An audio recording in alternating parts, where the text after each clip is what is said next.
Good evening. I have a Dharma talk in a few minutes, but first let's sit together practicing Shikantaza if you can, and if you prefer to do something else, that's up to you. But Shikantaza is very, very simple. It is radical. It is a radix. It is at the root of consciousness, which of course we cannot really locate. So the idea here is to intend to see what this is. And the way we do this in this tradition from this old teacher is to observe. Just observe.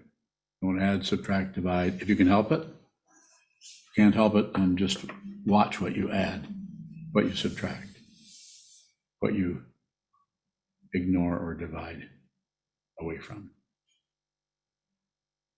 Just observe.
Just observe whatever your experience is, this very moment is exactly what you need to see if you're on the path, of awareness.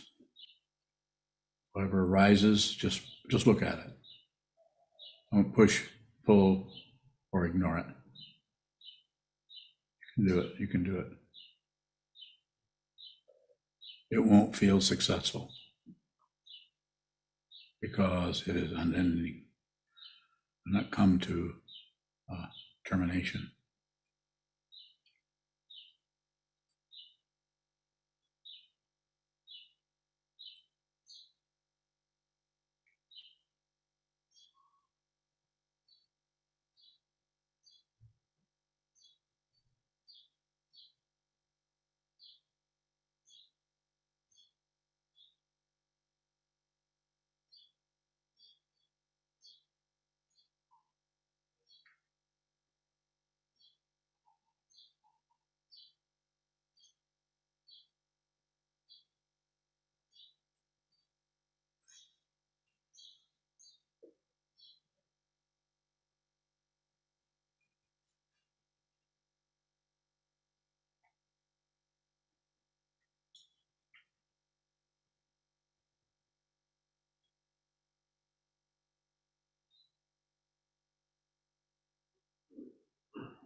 Those of you in the Zendo, please gather up here in front of the altar. Those of you on Zoom, please turn to your computer. Turn your screen on so I can see you there if you can, and if you prefer to be, just have your name there, that's okay too. I'll leave that up to you. I don't know what your situation is there, so that's fine.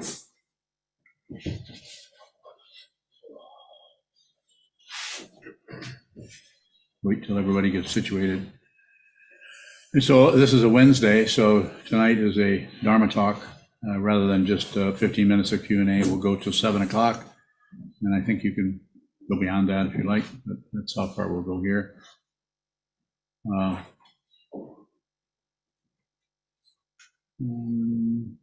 Did I say that? Don't ignore the spaces?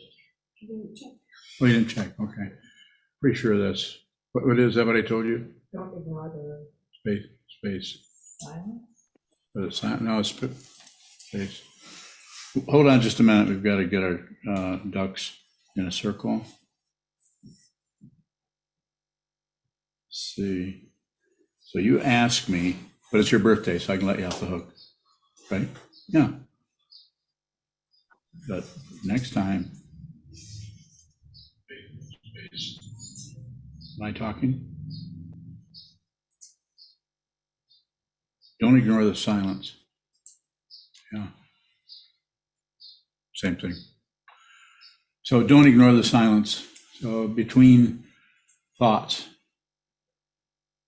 between people's words when you're listening to someone, don't ignore the silence by grasping onto what even creates the idea of a space or a silence.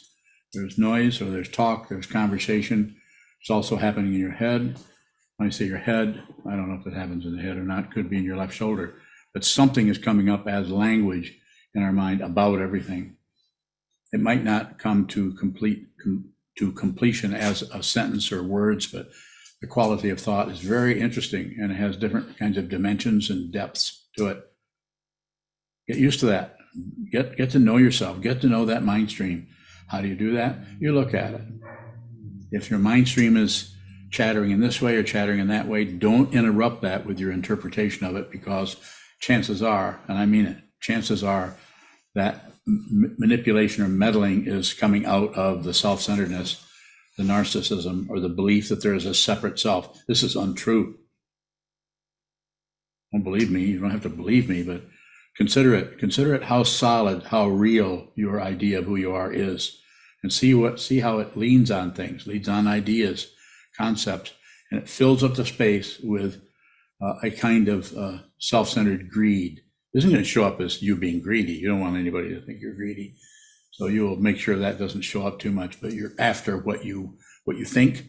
You have greediness about knowing. That fills up the space of what I call wisdom. If you want to understand that, you have to look at the spaces between anything. Thoughts, two people walking down a hallway, be aware of the space.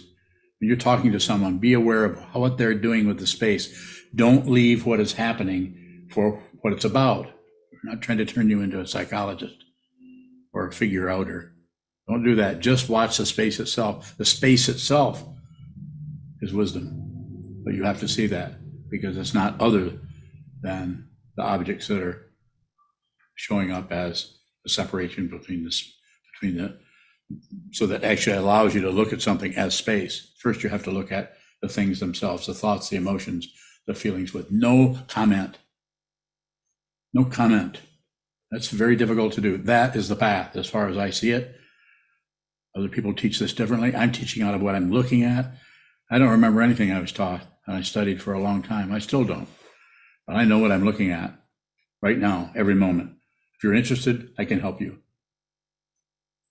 You can actually look at what this is and not be fooled by your mind or by anybody's stupid propaganda trying to get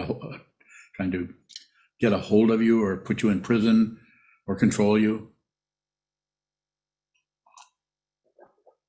Has to be seen. It is awareness. It's consciousness only. I'll say this has been said way before I got here, but there isn't anything but consciousness. This is all illusory. It's pretty solid, but it's not real. It's not real. If you find this in a dream, it makes the same noise in a dream. This is a dream. Don't believe me. Look for yourself and see what it is. It's an astonishing realization. At the same time, the piece of granite you're hitting that the ego will try to use to prove that there's relative truth is real, and this is pretty substantial.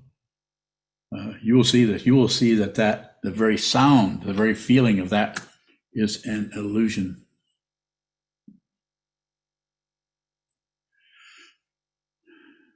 look at the space. When you're thinking about anything, about who you're going to call to fix the rain gutters because they're broken, look at the space between the thoughts of the words. Look at the spaciousness in your discursive thought that's saying, should I do that? Should I call? Just look at the spaciousness in there. Enjoy that while you're a living being, because eventually consciousness goes that back into the cosmic soup. There may be some kind of identity, there may not. But if there's an identity there, it's going to be in big trouble because it operates out of right and wrong, up and down, back and forth, existence and non-existence. And it will opt for existence, even if it's as a ghost. Don't believe me. Don't believe me. But you might want to not ignore what I just said. Listen to what I said and forget it, if you can help it. When you return to the cushion, remember that nothing is real. Nothing is real. There isn't anything that's substantial, even if it's a piece of granite or incense smoke that's wafting its way across the room. It's there, unreal, insubstantial.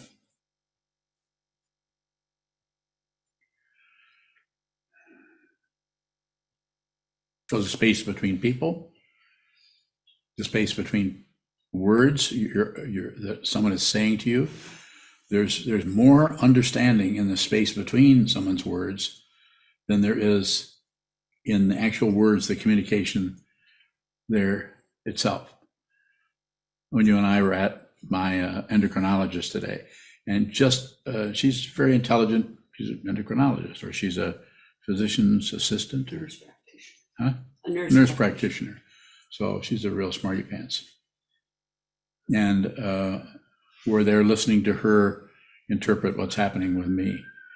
But I have no idea what we talked about or what she talked about, but I remember the dynamic that was in the room, and it was consciousness, regardless of somebody having their credential or sitting in that chair and looking at charts. It's consciousness only. And that is what is happening now. It's not an occurrence, because it doesn't have a past and a future. So we look for an occurrence and we buy into that siren that just went by. That's something. And my hand moving is something. There isn't anything. This is an illusion. The identity is an illusion. You can go on lifetime after lifetime trying to figure everything out, try to buy something, try to sell something, try to manipulate yourself into some kind of a castle, and it turns out to be a cave of demons. When I say demons, I'm just talking about the way three poisons tends to show up.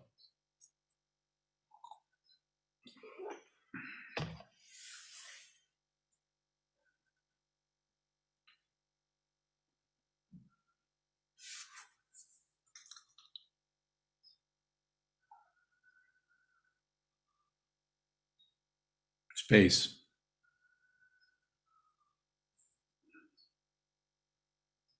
That's basically what you're doing in this kind of training when you return to the wall and sit there and watch thoughts, emotions, memories, presumptions, conclusions come and go. Just observe. A consciousness is so amazing, consciousness only, that it will buy into anything, it will sell anything, and it will become some kind of a manipulator in order to protect what? An imaginary self that is unreal. There's no one here. There's no one here. Actually, there's no one anywhere. There is no separation. Looks like it, though. It's an incredible illusion that we are deluded by. And everyone's karma, or everyone's causes and conditions, how you're treated, what happened in your past life that is showing up in this life, even though you're not talking about believing in past lives. Don't believe in anything. Consider everything, but you don't have to operate out of some kind of belief in this and disbelief in that. Don't do that.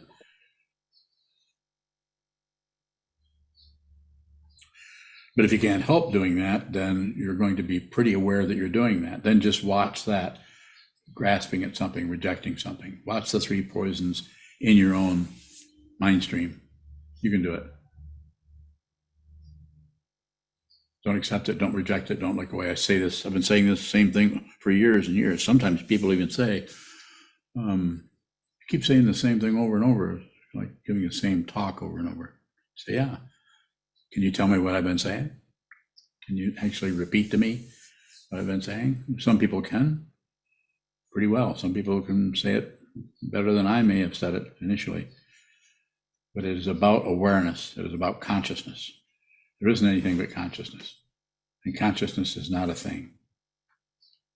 Everything arises in consciousness.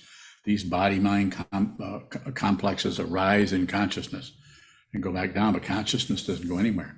And you have the opportunity in this lifetime, on this path, to actually see through the delusion of a separate self, so that when you die, physically die, you won't die when you die, because you're consciousness only. So the personhood comes apart, the body comes apart, all of your predilections for doing this, doing that, liking this, not doing that, and your stupid ideas, and I mean stupid by way of being ignorant. It's not condemning anyone. I couldn't talk like this if I hadn't spent half a century looking at it without coming to a conclusion. Eventually, the conclusion came to me, and it wasn't a conclusion. It was just fundamental openness without a self. Fundamental. As has been said, dream within a dream, within a dream, within a dream. I would just keep on going. The dream is the dream. There's more dreams and more dreams. But if you want something, second noble truth. I'm not teaching something other than what the Buddha taught. Desire is the cause of the first noble truth, which is suffering. So if you want anything, you will stay in this illusion of samsara, where it looks like things are real. There are real beings who are doing real things. But if you see what this is, then without anything happening at all, there's just no more clinging to anything, no demand for anything. You don't care what happens, but you also don't ignore what happens. That's different. That's ego wanting to be somebody who doesn't care. It's better than that, and it's worse than that. It's better than that because you actually see the mystery. You see it. You don't see it with eyes, you see it with this. And what is this? I have no idea. I don't need to know what this is. That's some kind of relative knowledge. I'm not talking about the blood pumping organ. I'm saying this. Closest you can get to it in the body is right in the center. According to Ramana Maharshi, it's 2 fingers to the right of the center. I think he's off by a finger. And get a single, I got 1 smile, 2 smiles, 3 smiles. I don't know where it's at. Seems like it's here though. Ramana is probably a better source than I would be.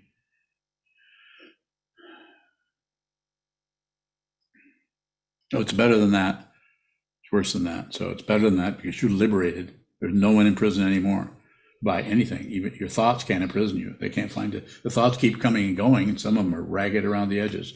Some of them are damn right irritating, downright irritating. Just irritating thoughts coming and going, looking for somebody that feels that way. Or the feeling feels that way. But if it doesn't have a self, then it has no energy. It just starts to collapse.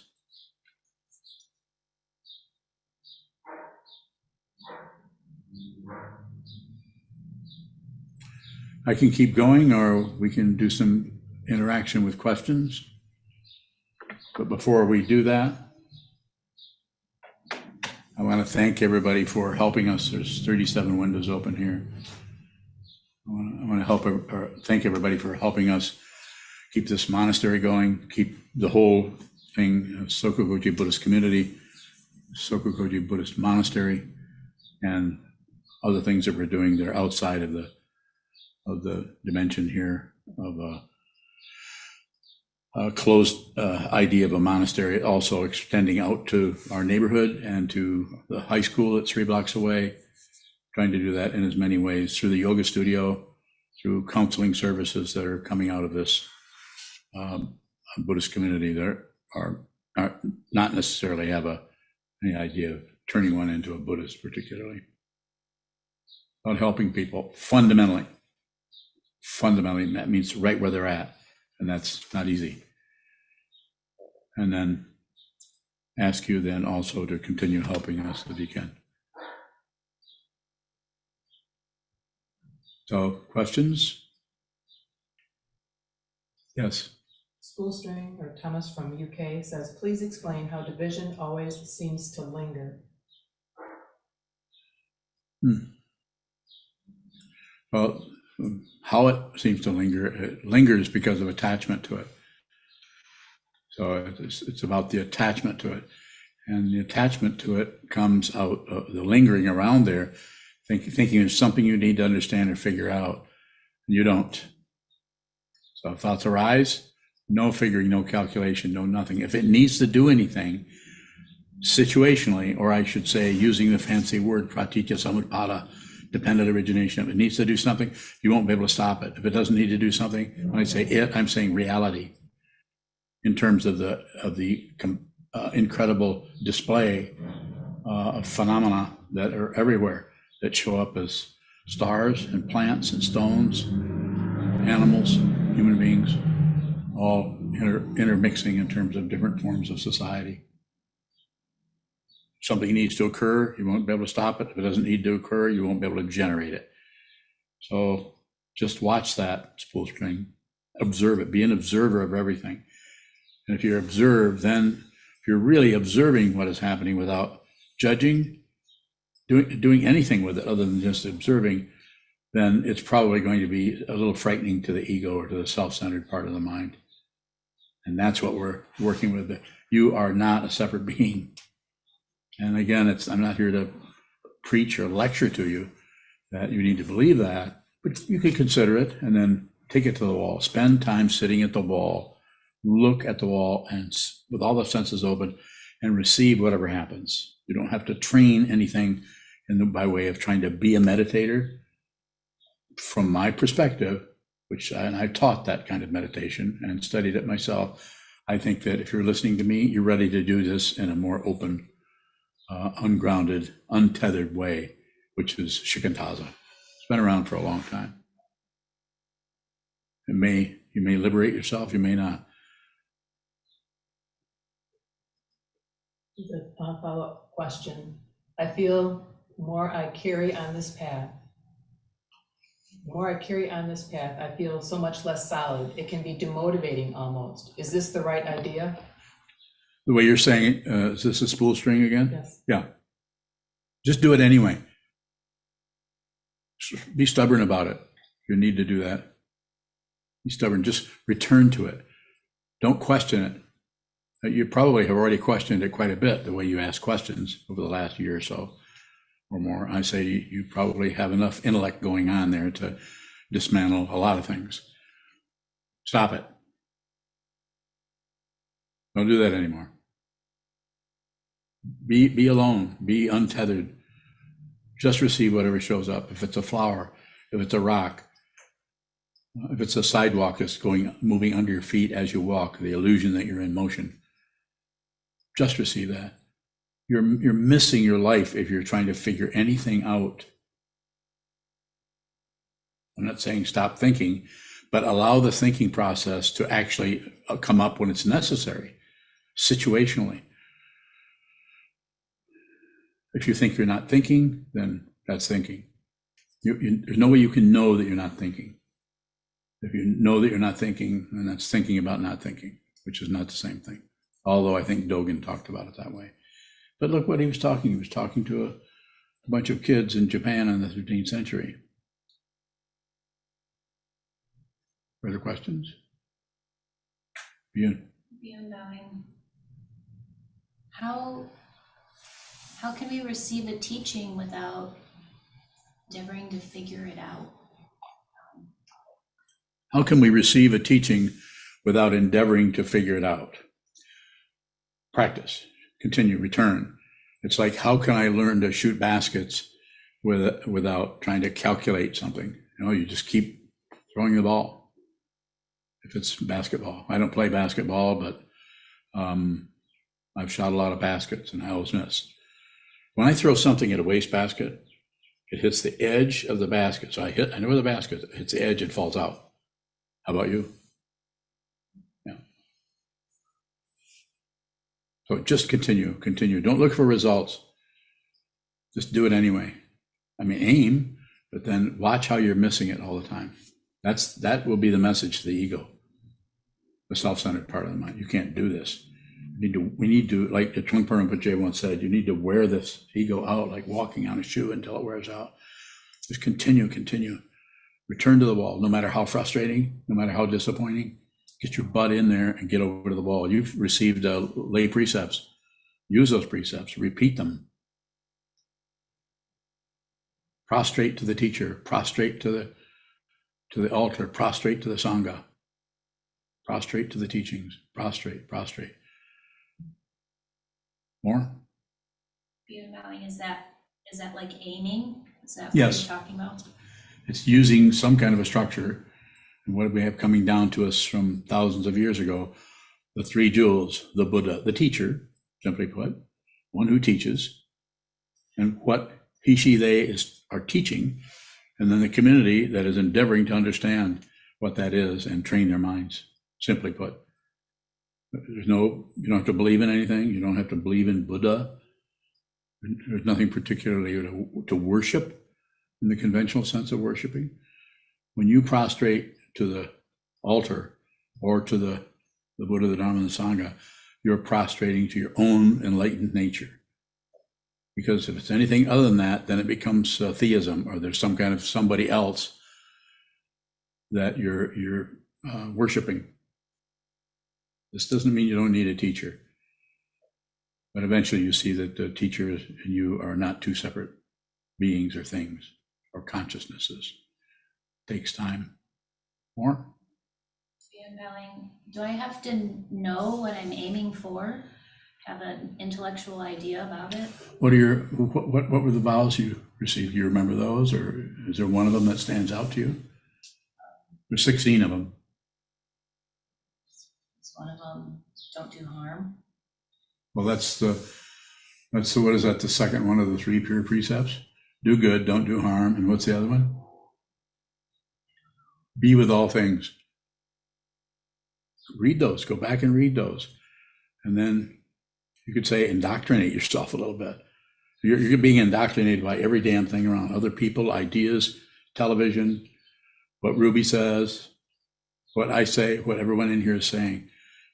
Find some way to go in and butt your head against that. It's a Dharma gate.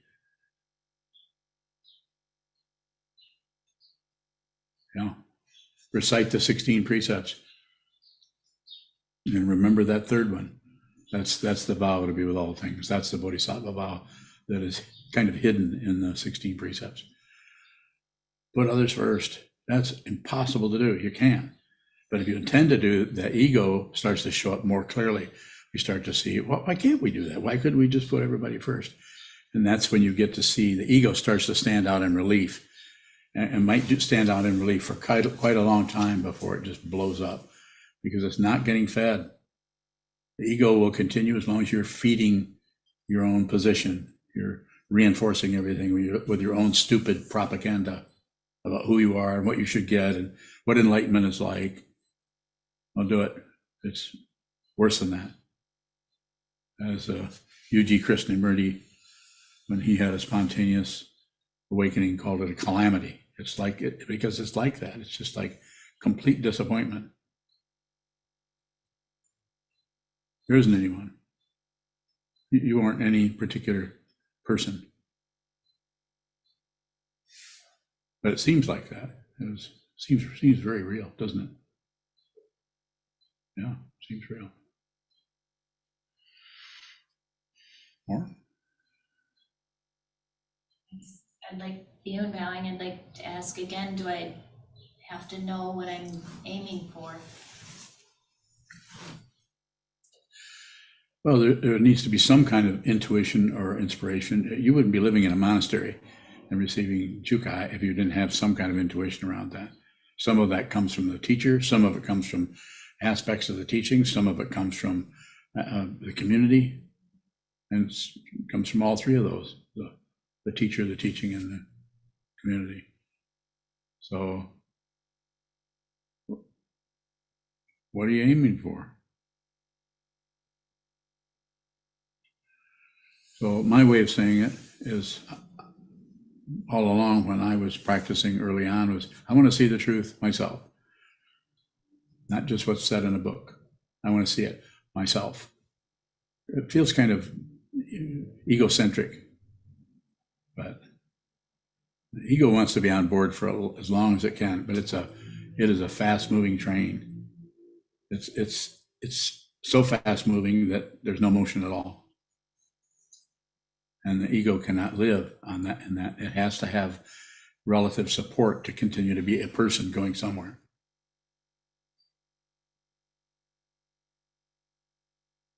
You follow me? A little bit. Okay. Further questions? Mahesh going. Go ahead, Mahesh. Other than sitting, what are the top or most important things that a student should be doing? Going. Buddha, Dharma, Sangha. So teacher, the teaching, which you already study, the community, and you're showing up on here and you're interacting with this community, and you have another community there, and it was in Bloomington. You're connected with that community in Bloomington. Do they get together and study at all? It's in Mahesh going. It's in Arkansas. It's where? Arkansas. Arkansas? Yeah. Arkansas, okay. Well, you have that too. So there's the teacher, the teaching, and the community. You have a teacher. I know I've heard that. So you have that. Plus you attend here. I'm happy with you for you to attend and study with us. So I just say it's a matter of keep going. And the other thing I would say, as any of you who are practitioners for more than a few years, at some point, consider going into retreat. You wouldn't have to do it here, but somewhere. And I would help you with that if they wanted to do that. A retreat is 10 days or more. 7 days is called a week. It's not a retreat. 3 days is called 3 days of meditation. It's not a retreat. It needs to be longer than that. I'm not sure why, but that seems to be the case. It needs to be longer than 7 days.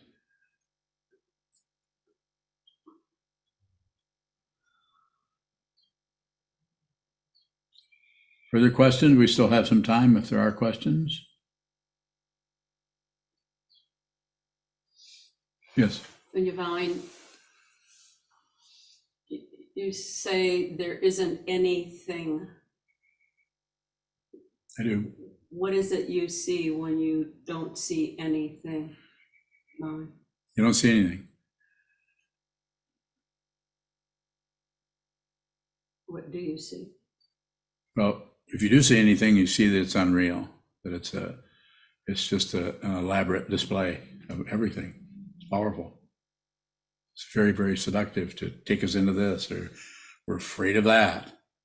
But if you see what this is, then you're not afraid of anything.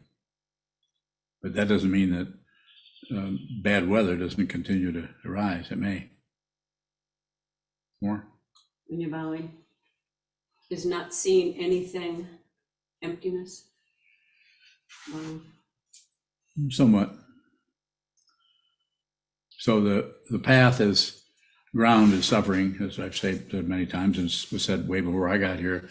The reason we're doing this is we're not doing too well. We're having some difficulty somehow, and we want to understand. And we've stumbled into the teachings of the Buddha, possibly through just reading something like the Dhammapada or something, or Thich Nhat Hanh or Dalai Lama, or coming this direction, and somehow some kind of inspiration shows up, and we want to know more. We want to find out what this is, what it is for ourselves.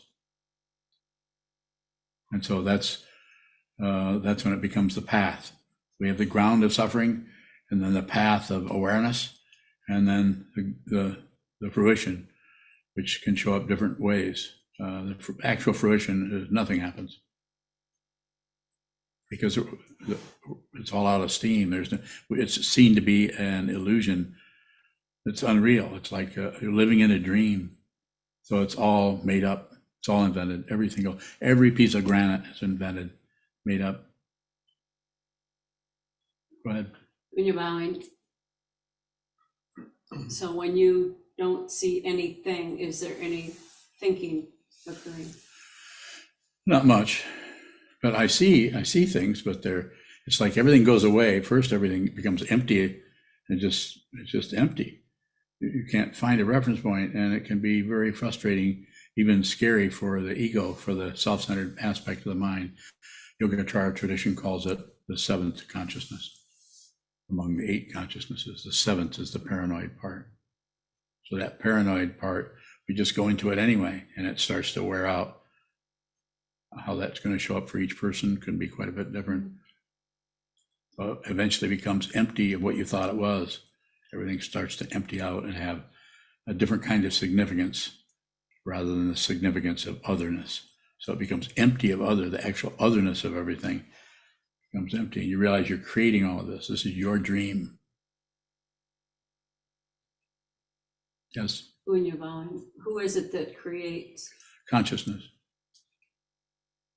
So when we think we see other, that's also consciousness creating other? Yes, but it's unreal. It's insubstantial. There's no ballast there. It won't last. It won't be long, and it just goes away. It goes back into the ether, or however you want to characterize it. Or you could also say it's never appeared. If you have the questions, please don't hesitate. Please don't hesitate. I don't know what I know, but you know what you want to know. And that's why I say, what do you want to know? It's not that I have all the answers. I don't have any answers. I can barely teach a class. I have to dream up stuff to talk about. So ask questions. Yes, sir. When you see that it's a dream, does it still have a quality? Does it become fun? Can it still be difficult? Can it become fun? Yeah, it's fun and difficult at the same time. It's incredibly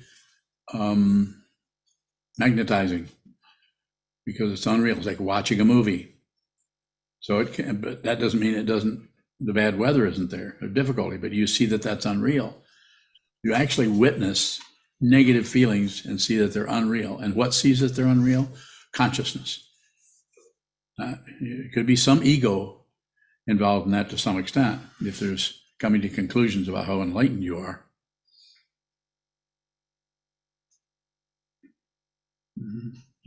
Is there still agency in the dream? What do you mean by agency? Freedom, like some ability to... Smarty pants. Freedom Mountain, isn't that your name? You're a big pile of rocks that is completely liberated.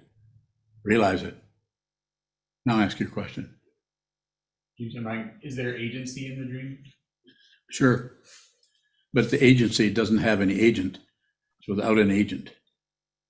So therefore it's the path of awakening. Unless it's trapped in the dream, and then it goes in and out of the realms, into the hell realm, back into the jealous God realm, back into the God realm, back down to the human realm. Then 20 years later, 20 minutes, or 15 lifetimes later, comes back through the hungry ghost realm. That's just a way of talking about it. There are no realms.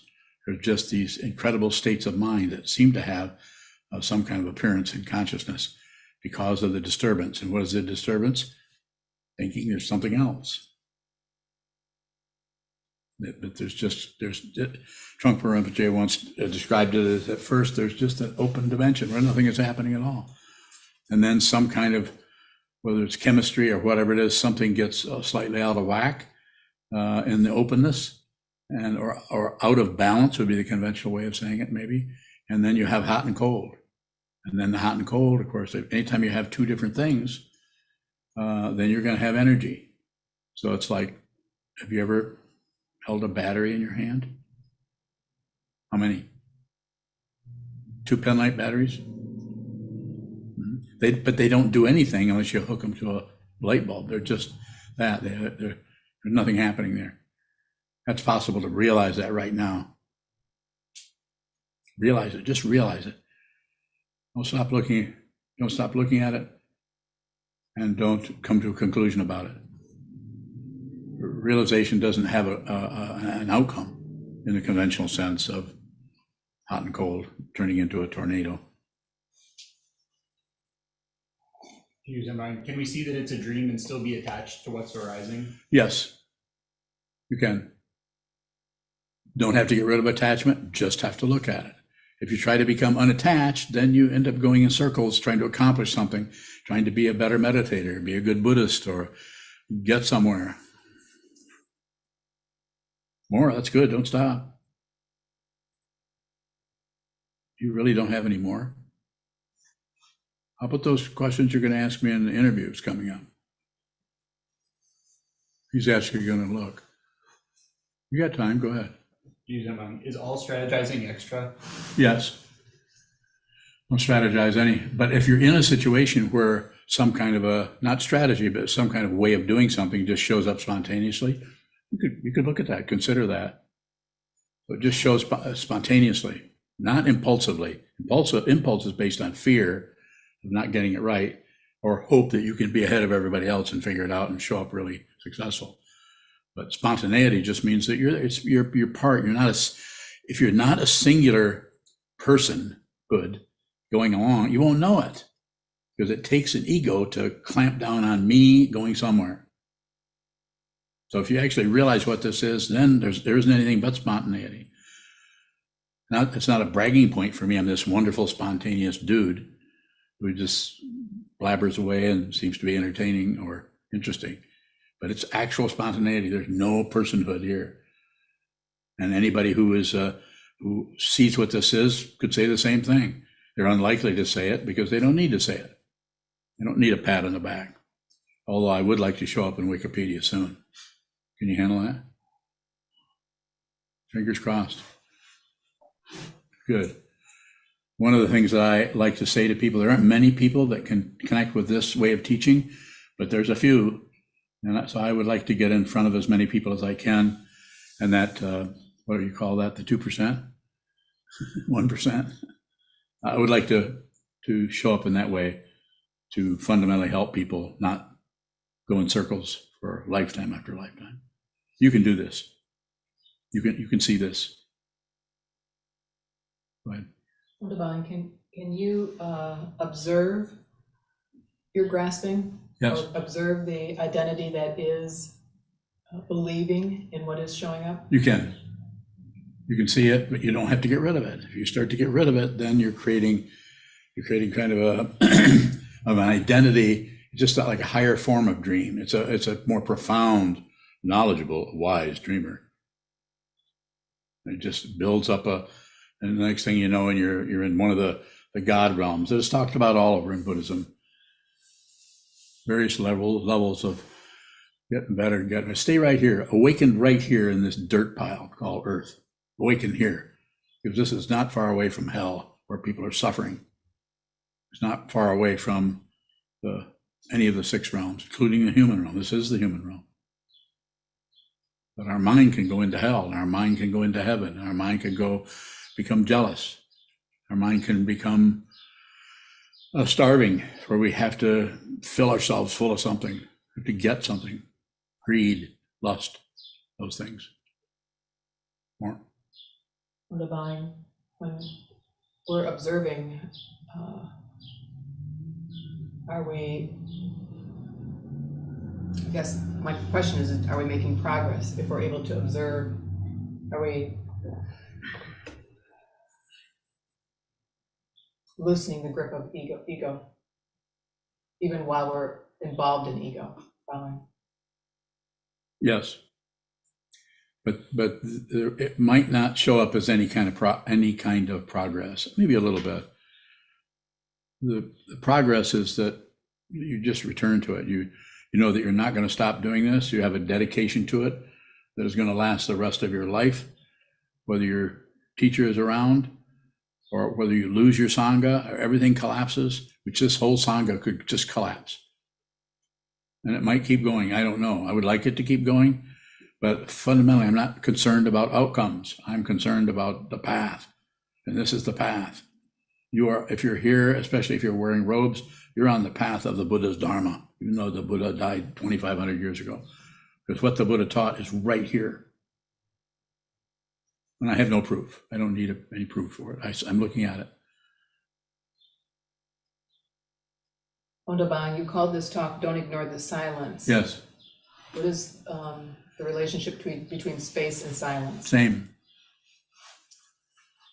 I mean, you could characterize it different ways, but the way you're asking me, it's just the same thing. It's just silence. You're only going to notice silence if you're looking between things. You're only going to notice space if you're looking between things, between words, between people. Space is an illusion, but it continues to manifest as a reality until you realize what it is.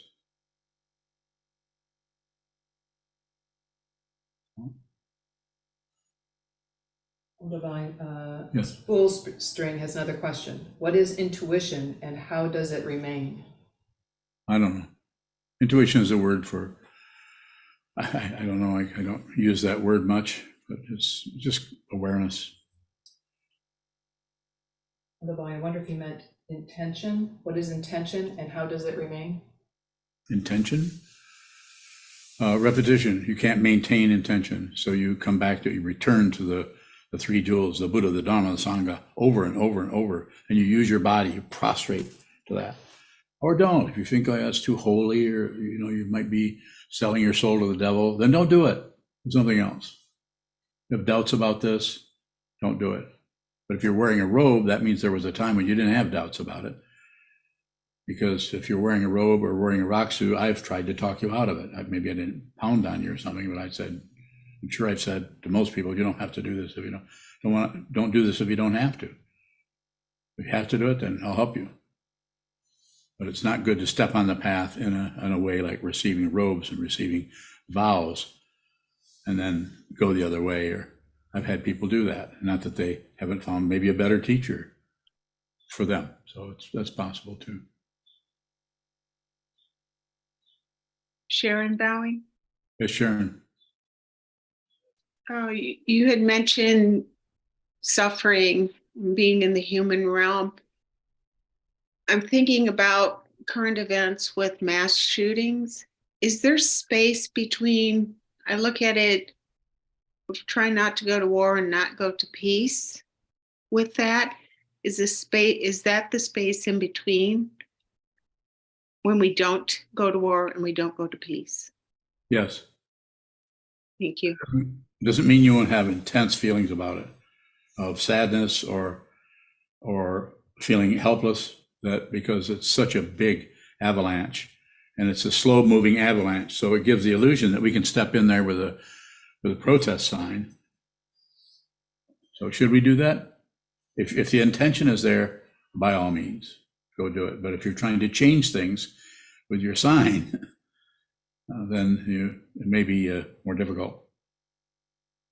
So yes, if you're wired in that way, then you can protest. But as far as accomplishment or failure to accomplish, that's where we get caught up in that we're not doing it right. The intention is everything. Be with all things, save all beings, put others before yourself. There's so many ways to say it. Read The Path of the Bodhisattva by Shantideva, or The 7 Points of Mind Training by Atisha, or read Chogyam Trungpa, read Dalai Lama, there's all kinds of, all the sutras that we study here. There's just so many ways of studying this. More, Sharon? No, thank you. Certainly. Is there anybody else on? Naveed bowing. Go ahead, Isaac. Go ahead, Isaac, and then I'll get to Jishin. Go ahead, Isaac. When you say what you're looking for, you're looking at, what are you pointing to, bowing?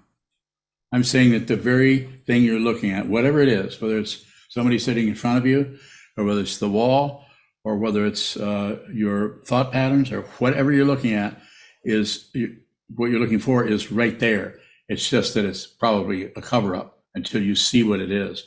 So look at the cover-ups. my hand in front of my other hand. You have to look at it until the cover-up falls away and you see what you're looking for, which is liberation or happiness, or however you want to characterize it. There's lots of ways. It's like His Holiness, or His Eminence Tai Situ Rinpoche once said in Chicago. I was there. He says, "No one wants to be suffered." I've always remembered that. No one wants to be suffered. Of course, his English was a little rough around the edges, but still, in the middle of that difficulty using English, you could feel what he was talking about with Tai Situ. So it's about looking, whatever's in front of you, the wall, whatever shows up, your dissatisfaction with something that you're doing or something someone's saying, just look at that. Don't leave it for what it means. Don't leave someone's body language for what their body language means. Just receive the body language. Just look at it, and with a willingness to not know what the hell it means. You don't need to know what something means relatively. If you do, it'll show up in such a way that you are drawn into it, and you have to stop someone from abusing someone else. You don't have to think about it. It's obvious what to do. But if you're all wound up in right and wrong and should be and shouldn't be, you'll miss the train. You'll miss your life.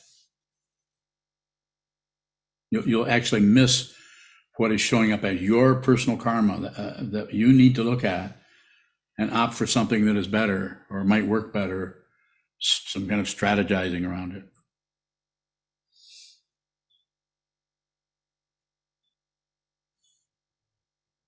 Like bowing, I still don't think I understand.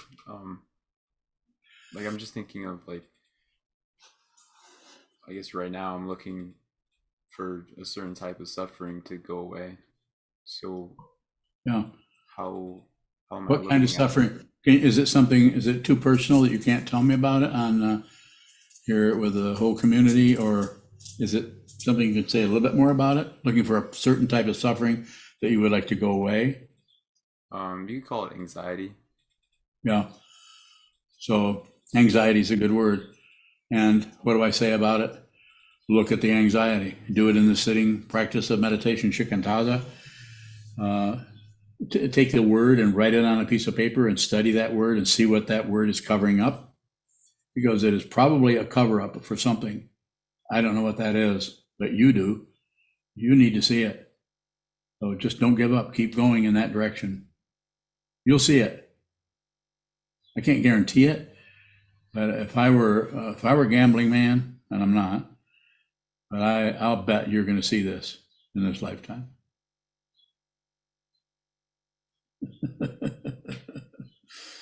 But don't give up. You just don't give up. Keep going. You're a young guy. What are you, 23? Yeah, that's young. Right, guys? How many, 23 years? No, 20, no. May I ask how old you are? 28? Yeah. Got an old man back here, 28 years old. So, Jishin, go ahead. Him bowing. Why you are not concerned about the outcome? Bowing. Well, if you're concerned about the outcome, then you're operating in terms of relative truth. You're trapped in the relativity of things that fundamentally, as these teachings say, I'm not teaching something that can't be, you could say, backed up by the traditional teachings of the Buddha or Longchenpa or Dogen Zenji or Trungpa Rinpoche or Kobun no Roshi. You can go on and on. Dalai Lama. This is unreal. It is vividly unreal in emptiness, yet there's still form. So that's the duality that we have to, you could say, to use a fancy word, transcend. Don't buy this, don't buy that, don't buy, don't sell, don't do anything. See it yourself, see it through your own consciousness.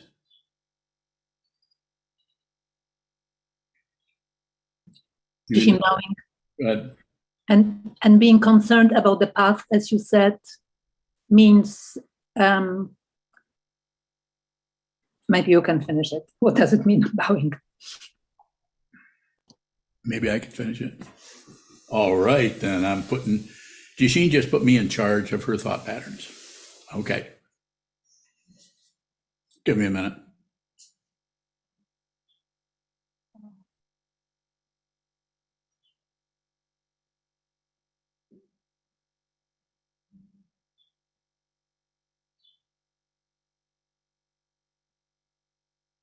You don't need to know that. Did she ask a question? What was it? What was her question? You remember? Does anybody remember Jisheen's question other than Jisheen? Jisheen, do you remember your question? What was it? Why you are concerned about the past? Bowing. Why I am concerned about the past? Past. About the past? Why I'm concerned about it? Yes. I like it. It's a good path. As it said in the teachings, good in the beginning, good in the middle, good at the end. It's always good. So anyone here is on the path in some way or another. Some people appear to be totally dedicated because they're live in a monastery and are monks, but they still go in circles. They still go in circles too, don't you guys? In circles now.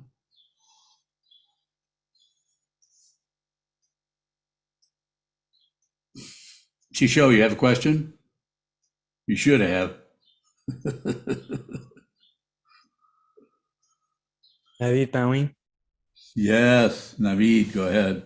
You're going to do it in place of Chisho. Go ahead. When you finally saw the truth yourself, was that something? I Was didn't, that something? I didn't say that. I didn't say I don't claim anything. I didn't see the truth. Continue your question. Don't stop. Keep going. I was just gonna say that. Was that something new to What? you? No, Was nothing happened. What, it might be better said that things stopped happening. The projection onto everything stops happening. I mean, even if the projection comes up, you don't give it any, it has no wheelbase to it. It has no credibility to be here in any ultimate sense or even relative sense. It's just not here. And so therefore you can have a sense of humor about it, even about your own passing. You're not concerned with what's going to happen next because you have unhooked yourself from what happens next by your intention to see the truth now, right now, this very moment. There's not three moments, the past, the present, and the future. There's just this moment. If you think there's more than that, then this is the very nature of confusion and delusion. And if you see it, illusion, it won't go away because you still have a human form that got you here because you believe in stuff. Believe in stuff. So you're here. We're all here. We're in this so-called human realm. You've stumbled into the Buddha's Dharma, at least in books, if not from this old monk, perhaps. Let's keep going. We'll do this together. It's a mutual thing. I don't give out orders very often, but we'll do it together. We'll just keep meeting like this until this runs out of steam and someone else will come here and teach in the same way, or maybe in a more succinct and accurate, precise and fun and not difficult way.